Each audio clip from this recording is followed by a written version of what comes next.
company to list its shares on the Nairobi Securities Exchange. A very good evening to you once again and welcome to a news program. We begin with an update on the COVID-19 situation in Kenya, which 114 people have tested positive for the COVID-19, bringing to 94,614 the number of confirmed positive cases in the country. Today's newly confirmed cases were confirmed out of 2,507 samples, translating to a 4.5% positivity rate. However, 5 patients have succumbed to the disease, bringing the cumulative fatalities to 1,644. 850 patients are admitted in various health facilities countrywide, while 5,873 are in home-based isolation and care. 325 patients have recovered from the disease and 256 being from the home-based care program, while 69 have been discharged from various hospitals. The total recoveries now stand at 76,060.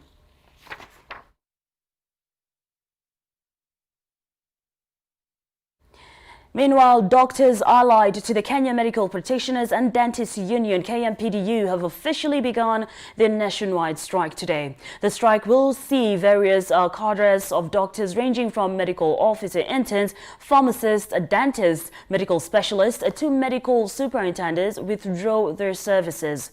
This follows the lapse of a 21-day strike notice that was issued by the KMPDU. The Ministry of Health, through Health Cabinet Secretary Mutahi Kagwe, has, however, said that the strike is illegal as the Employment and Industrial Relations Court had directed a suspension of the strike to allow for talks. CS Kagwe also warned that health workers who are on strike could be sacked.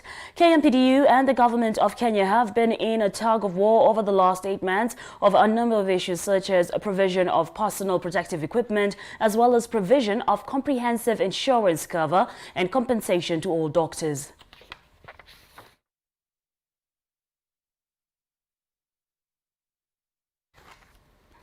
In other news, Nairobi County Assembly Speaker Benson Matura has been sworn in as the acting governor of Nairobi City County. Speaker Matura will be in office for the next 60 days. Speaking during his swearing-in ceremony, Matura said that he will provide the required leadership to ensure a smooth transition in the running of Nairobi City County. Matura's swearing-in comes days after the removal from office by impeachment of the immediate former governor, Mike Mbuvi Sonko, last Thursday. Immediately after his swearing-in, the acting Nairobi County governor signed a warrant that gives the Treasury the green light to release funds to the county. The warrant also gives the nod for the implementation of the Nairobi City County budget 2020-2021 fiscal year of 37.5 billion shillings, and in the budget, Nairobi Metropolitan Service was allocated 27.1 billion shillings. My assumption to the office of the governor is temporary, and it is meant to guide transition to the next government. I want to assure you that in the 60 days I will be at the helm of this county. I will provide the required leadership to ensure a smooth transition. During this period of temporary incumbency, I expect full support from all the county executive committee members, the few chief officers left, directors, and county government staff. I will rely on your wise counsel as we make critical decisions that affect Nairobians. We cannot go wrong. To Nairobians, I promise that I will not let you down. You have previously elected me in various positions, which have served you well. This one is not different. From county number 47, we move to county number 31, Laikipia County. Laikipia County is home to one of Kenya's oldest towns, Nanyuki Town, which recently marked its 100th year. That's 100 years of existence or in existence. Metropol TV's Ingrid Nantiga sat down with the Laikipia County Governor Nderitu Muriithi for an interview on his journey into leadership, as well as a brief overview of the county he leads. Let's take a look. This year, Nanyuki celebrates 100 years, and we made the trip down to Laikipia County to join in on the celebrations. And who better to take us down the history of Nanyuki than the governor himself, Muriithi Nderitu. It's a pleasure to have you here today, Governor. Oh, pleasure's mine. 100 years. Congratulations. Well, yes. Of course, it's been quite a colorful history, Nanyuki. As you know, gazetted in 1920, November 24th to be exact, by the then colonial governor for the East African Protectorate. Very much in its early history, a town with racial segregation as things were happening at that time. But of course, since over the years, things have normalized, and I would say today, Nanyuki is a sort of mid-sized town, very, very cosmopolitan. There's just about everything, something for everyone. If you're interested in, world famous nyama choma, then you go to Kongomaito. If you're interested in fine dining, you will find restaurants for that as well. You have restaurants who offer theater, for example, on the weekend. In Nanyuki, I think you will find close to 40 different ethnicities, black, white, and so on, Kenyan, non-Kenyan. Nanyuki is also, I would say, a transit or a stop, a transit type point. If you're trying to go to Ethiopia by road, of necessity you come to Nanyuki because this is the Great North Road. Even in many parts of Somalia. So if you're going to, therefore, to counties like Mandera, Isiolo, Marsabit, and all the way to southern Ethiopia. So Nanyuki is a very interesting place, and yes, it is 100 years old. I'm already sold. In just 2 minutes of the introduction, I already know the attractions, I already know about the development, and we're very proud of all the work that you're doing here. Thank you. But before we even get into all the meat of the celebrations, 100 years, wow, would like to know a little about the man, Governor Ndiritu, who's behind some of the development, some of the progression. Who really are you? Like, for our audience out there who's trying to demystify this gentleman, who some would say is soft-spoken, who is really, well, the few SMEs we've talked to had rave reviews about you, but would like to hear it from the horse's mouth. Who's Governor Ndiritu? I am an economist by training. Raised in Laikipia, on the western side of Laikipia. Went to primary school there, a place called Shamanay. I went to secondary school actually closer here, but in the neighboring county of Nyeri, down the road here at Kagumo High School. I've been around a bit. I've traveled. I went to study in Canada for undergraduate. Then I went on scholarship to Australia to do my master's work. I've of course therefore lived in those places. I have worked both in public and private sector for quite a number of years. I used to work for IFC here in Nairobi and based also in Johannesburg. Working around the continent. Very much involved in SME development. In East Africa, in Southern Africa, in Ghana, Nigeria. Very much involved in financial market development. So things like credit scoring tools. How do you, when you're assessing a small business, how can you do it cost effectively? Because of course, if you send a senior officer like you or I, it may not pay. What you can charge the SME may not be enough to cover just the cost of the appraisal. So we have to keep looking for tools like credit scoring and credit rating and so on. And I have for years been involved in that kind of work. I am more in the business of leadership than politics. So generally, people will find that my style is slightly different from what you may find of the average political leader, because I'm very much interested in leadership. I'm very much interested in transforming society, in enabling people to transform themselves. Right. Because in the end, development is not about the physical things, road or hospital, dispensary, borehole, dam. Those are physical things. They are necessary, but they are not sufficient for development to occur. Development occurs when there is change in behavior, in attitude or change in what the citizen is doing. So for instance, if you build a nice road in Nanyuki town, is Ingrid then going to increase her production of yogurt or maybe start a new facility? And not one Ingrid, maybe hundreds, so that you can create jobs and increase incomes. So it's about the change in people. That's what development is. It's not just the physical that we've put up a building such as the ones next to us here. So a lot of things to say about Nderito. Laikipia citizens will tell you, you wouldn't expect a handout from me, and because I just think that that's actually quite primitive type of politics. What you will expect from me is every possible effort to enable you do your thing and thrive. That's how, for instance, SMEs like EM Naturals came about, or Nina Yogurt, which is around here. Or if you go to the western side, that's how Sagak Tech, who make a Kenyan-made tuk-tuk that can carry 7.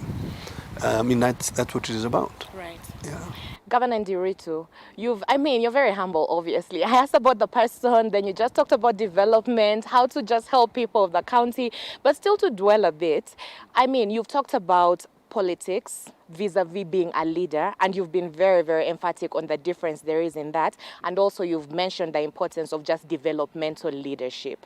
And it's a very well-known fact that you come from a family of well-known leaders. How would you say that has fit into your journey and your path, and just your way of thinking in attaining what you've managed to attain as a governor? Obviously, the people in my life, like my late brother Alex, the third president, Mwai Kibaki, have had a lot of influence in the way that I think. Having parented me to what I am today. So they definitely have had a big influence. But I think that, you see, you ask who is Nderito. Yeah, to understand Nderito, you must understand his motivation. What is it that drives this person? So what is it that drives you? What I'm explaining, that why did I go to work for IFC? To bring change at a macro level. So if you look at credit bureaus on the continent, that's my work, not just me, obviously with others, because we're working as a team. If you look at we had to change policy, we had to persuade central governments, central banks, we had to persuade land registrars and property registries and so on. If you look at some effort to improve mortgages here in East Africa, in Ghana, in Nigeria, that was us. If you look at many interesting SMEs in East Africa, Precision Air, Royal Suites in Kampala, if you look at Karen Hospital, different. And I did that at a macro level. And then thought to myself, I would like to go closer. And when we changed the architecture, so I first became MP for Laikipia West. And then during that period, we changed the architecture of governance in Kenya. And that is how counties come out, because we have a devolved system. And that gave rise to governors. And it's obviously an executive position. You are elected into an executive office. You are executing at the very, very close to where the citizen is. So it offers an amazing opportunity to do creative things. So just before we started this interview, I asked you, what is it like to be governor of Laikipia County? And you said it's both exhilarating and frustrating. It is. It's very, very exciting. Talk to us about that. It's very, very exciting. The capacity to execute on the ground level is amazing, because you can see results, you can see outcomes, you can see impacts in people's lives. If you go around the corner here to Solio, 1,500 households, just in the last 12 months, we've built up this small water project, 1,500 people right now with metered water in their homes in a very, very rural setting. And it's absolutely exciting to see them now irrigating their kitchen gardens, and in the next phase, they're going to irrigate their shambas with this water. So amazing stuff that can happen. If you look at the health sector, right now in Laikipia, 67% of the households have a minimum health cover from NHIF. 67% of the households. And we think over the next 15 months, that number will easily come towards 80 or 90%. Why? Because there's an effort by national government, and there's also an effort by us to subsidize the most indigent, the poorest of the poor. So again, the fact that we can see UHC is in sight, very, very exciting stuff. If you look at this year, and this is a year of COVID, I was looking at the data from business registration. During this year, 1,200 new businesses came onto our register for single business permit. Go figure. And this is during COVID. Oh, that's amazing. Yeah, responsible for about 2,100 new jobs. So very, very exciting stuff. To see and to experience and to be in the middle of it with citizens creating change in our lives is very exciting. But it can be frustrating because, there are still a few of us who are resistant to change, both within the organization, but also in the broader scheme of things. To the organization first, you'll still find a few staff members who are so steeped in the old ways of doing government that, in fact, in some instances, we've had to let go of people and encourage them to leave the organization because they simply cannot fit in the new way of thinking. We are interested in enterprise development. We are interested in being very customer-focused, citizen-focused, responsive to the citizen. There are people who, perhaps after being in the service for a long time, can't see it, and we've had to exit them. Further out, if you think about particularly critics, and they are necessary. However, my biggest disappointment is that most of us are very afraid of reading. So even those who seek to criticize government do so from a point of zero information. And it is so sad to see someone who perhaps has gone to university, who has a voice, that voice she can use to bring positive change in society, to see them throwing choice words either at their fellow colleagues or at government using zero data. It is so disappointing, yet the data is quite readily available. In other news, the Senate has held a special sitting to debate the tea bill, which was recently passed by the National Assembly. The bill, once passed into law, will pave the way for the return of the Tea Board of Kenya as a tea industry regulator. The bill, which was originally sponsored by Kericho Senator Aaron Cheriot, seeks to ensure that all tea is sold through the Mombasa tea auction and see the introduction of reforms in the payment of proceeds of tea sales. Should the bill be assented into law, tea brokers, buyers and auction organizers will have to ensure that the proceeds of the tea sales are paid within 14 days. Tea factories are also expected to remit half of their sale receipts to farmers, with the balance being paid at the end of the financial year. The Cabinet Secretary for Agriculture will also be empowered to formulate regulations on the processing, importation and exportation of tea and tea products, as well as contracts between growers, processors and other players in the tea industry. The Senate's consideration of the bill comes nearly 3 weeks after the National Assembly passed the bill. However, during the debate on the tea bill at the Senate, Mombasa Senator Mohamed Faki opposed the bill, saying that the outlawing of of tea sales by private treaty would result in an oversupply of tea at the auction and depressed tea prices. The cartels in the sectors have thrived on the hard work of the farmers. The cartels have enriched themselves while the farmers who toil in the farm continue to languish in poverty. This bill is going to be the game changer. We may not agree 100% with the amendments that were made by the National Assembly, but I want to plead that we do not want to lose the gains that we are already getting just because we don't agree with one or two amendments that were made by the National Assembly. Mr. Speaker, sir, we have had a situation where we have one auction at Mombasa, but a parallel market has been created outside that auction. That problem is going to be remedied by compelling all tea to be sold through the auction. Mr. Speaker, sir, that parallel market of tea has made prices at the tea auction to become depressed because buyers are not going into the auction. They are preferring what we call private treaties. As a result, government has been losing taxes. Those transactions, the so-called direct sales, are opaque. We do not know how much they fetch for KTDA. So therefore, let us take AOL tea into the auction. The auction is going to become more vibrant. It's going to create more employment. It's going to ensure the market is open and transparent.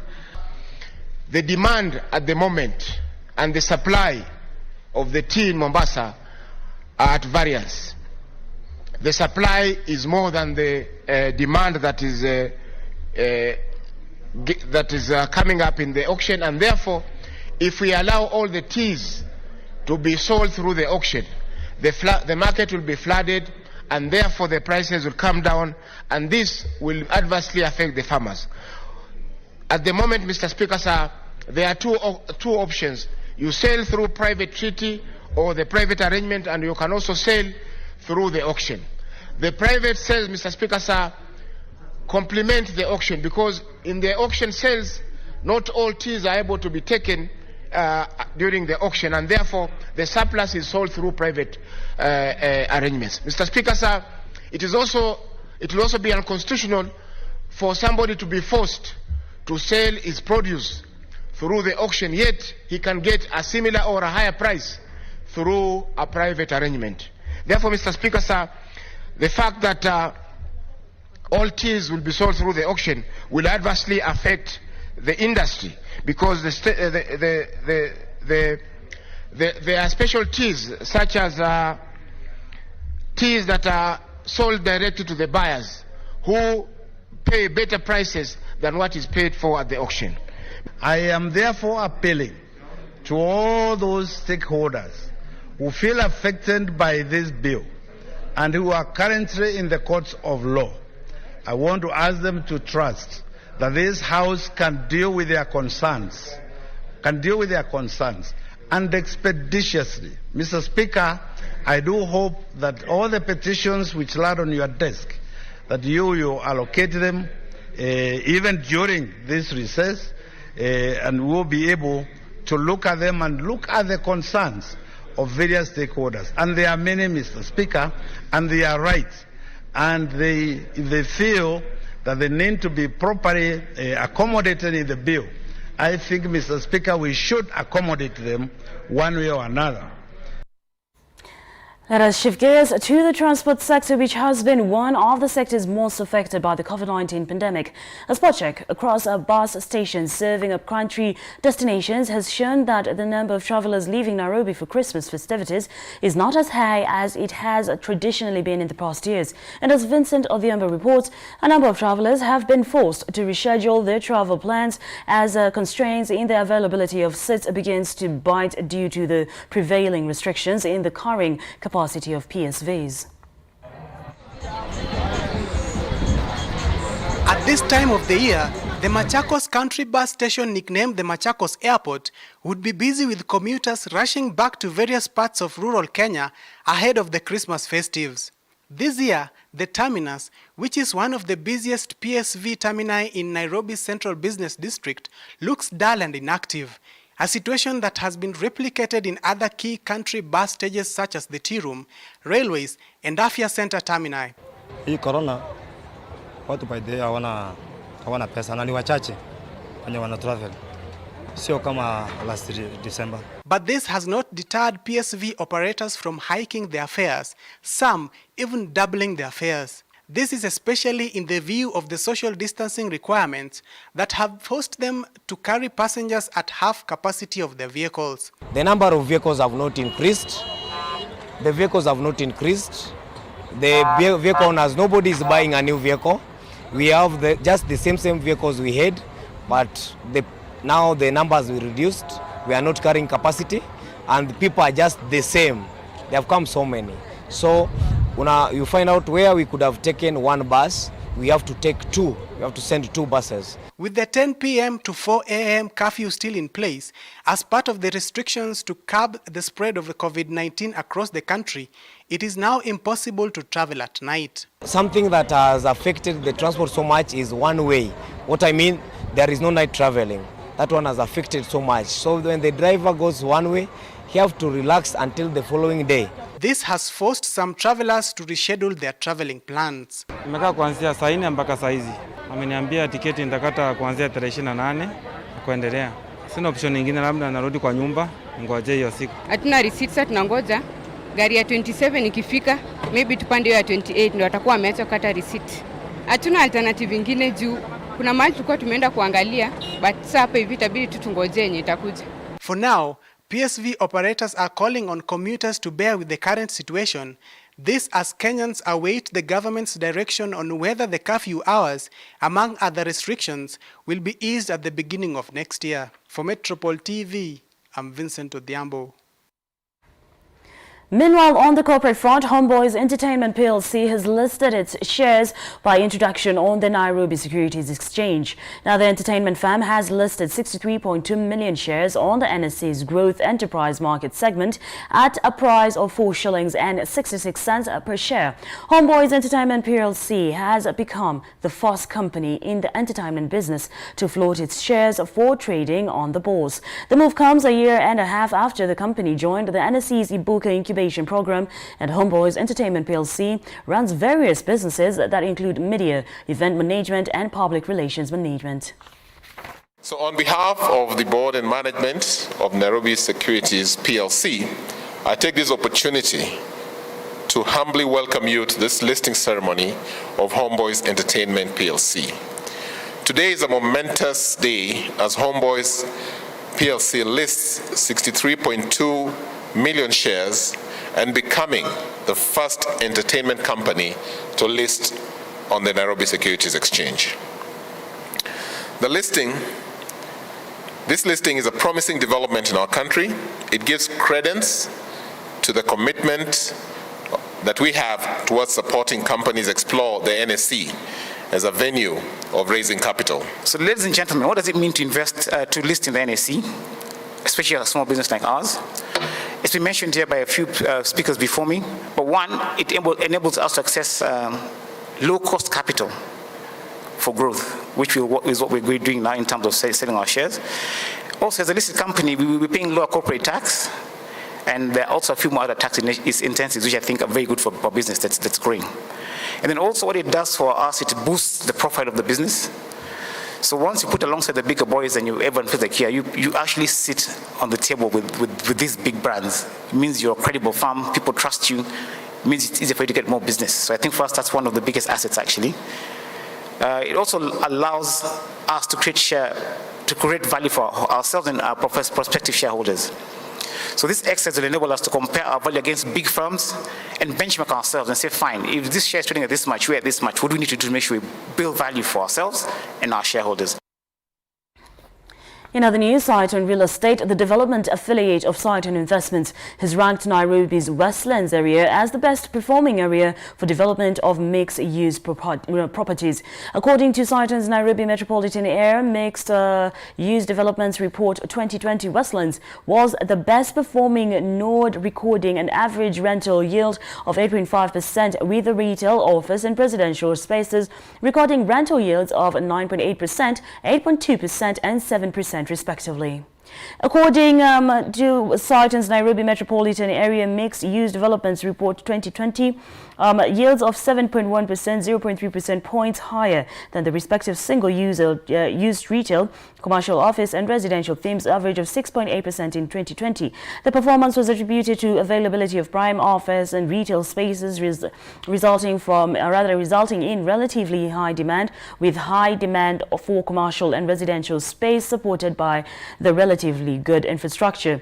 Eastlands was the worst performing node, recording an average rental yield of 5.5%, attributed to low rental charges due to the unavailability of quality space and relatively high competition from informal mixed-use developments.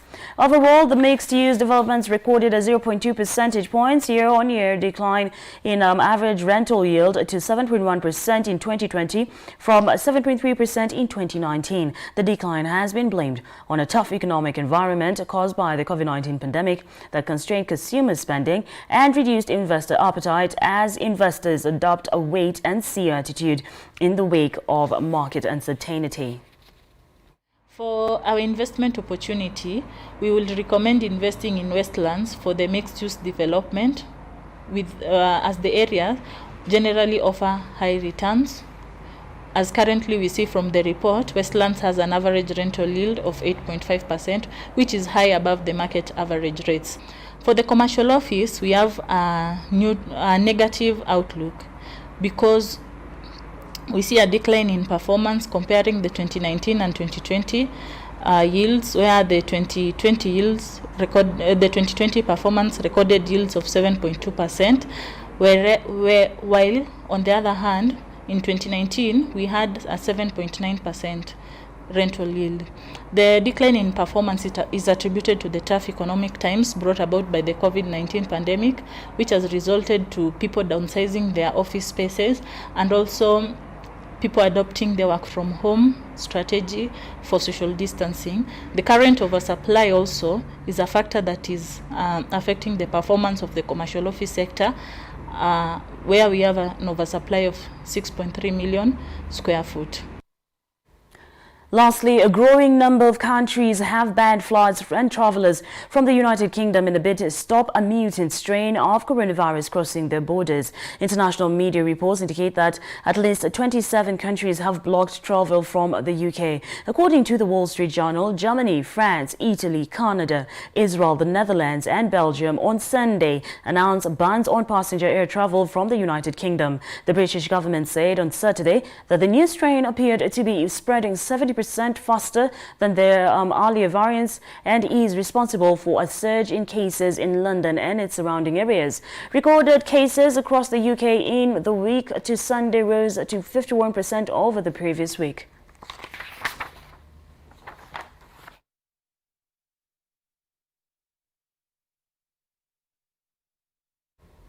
That story brings us to the end of our primetime news this evening. Thank you so much for keeping it Metropol TV.